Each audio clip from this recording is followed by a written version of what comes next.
Hi everyone. If you are keeping pace with me this semester, you should be working this week, beginning January the 29th, in Module 3 of our course, which is devoted to fiction.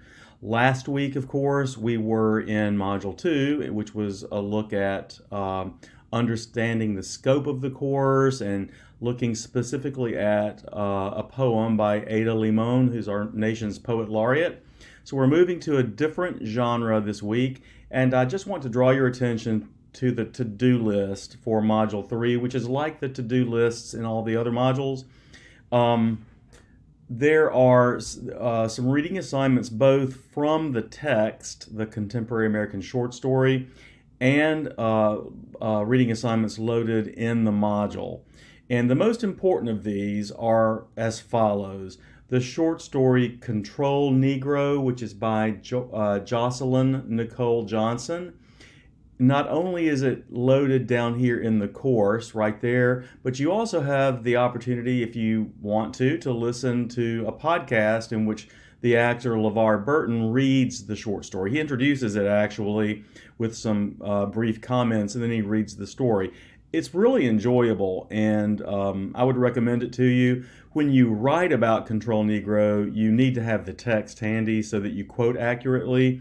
And I really sort of prefer that you read the story before you listen to it, but I'll never know, will I?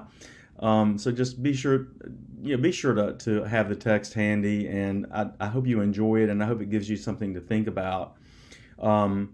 Connected to that, thematically, I think, is the short story The Lesson by Tony Cade Bambara. These two writers are from different time periods, and they are both African American writers, but writing from different time periods about themes that intersect, I would have to say.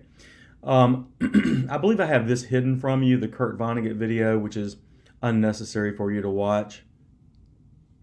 The other thing that I want to draw your attention to here is a couple of things, actually. The imagery discussion is already open for you. I opened it early. It's not due. Your final posting in the imagery discussion is not due until February 11th, which is, a little more than 10 days from now. But I want to remind you of something. I want you to post your original thread. I want you to get started in this at least 3 or 4 days before the closing deadline. So at least before the 7th or so of February, I want to see an original post from you. Okay? So here's the assignment for that imagery discussion. Review the definition of image, which is found there at that link.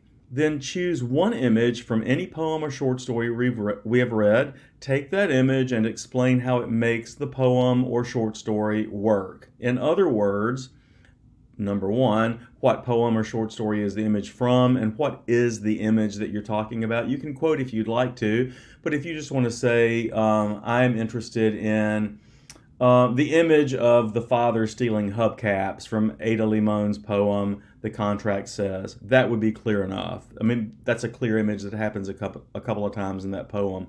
So then you would add to that what it is exactly that the image does for your understanding of the work, or your enjoyment of the work, or your appreciation of it. And then you might touch on how that image evokes a theme, a larger idea. So it needs to be an image. It needs to be a concrete, visible thing, okay, visible in words. But it also needs to make you think about something larger that the story is really about deep down, okay? So, as always, your original thread should be posted. It says here at least 1 week in advance. I'm telling you 3 or 4 days in advance of the closing deadline. And it should be between 100 and 200 words. Your 2 replies should be posted by the closing deadline, and they should add something to the discussion. That's very important there, that your replies need to add something to the discussion, not just disagree or agree with a classmate's post. Okay, you also have a quiz over the items in Module 3. I'll clarify something here. I open these quizzes early in the semester so people can work ahead if they want to, and this is not due until March 6th. But I would encourage you to try to keep on track, with the dates that I recommend up here. And even though you have a long time from now to complete the quiz on Module 3, I would urge you to go ahead and do it this week so that the questions about the works that you're reading this week are fresh, and so that they relate to what you're reading right now. Okay, if there are any questions about this, please get in touch with me, and I hope you're enjoying the course.